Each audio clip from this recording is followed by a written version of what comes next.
Hello guys, dừng đây là méo theo bài đơn mà đi công khai khá khăn thì bài xin các bạn làm thì bây giờ Dari zaga bang bay. xin các bạn muốn bài khá bó kinh tế rằng Semua zahir ni sini.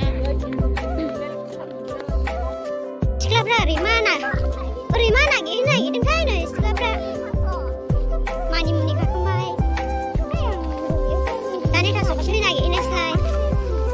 Nah, sini mani menikah agak bukan apa itu. Pribadi ni kain. Lama yang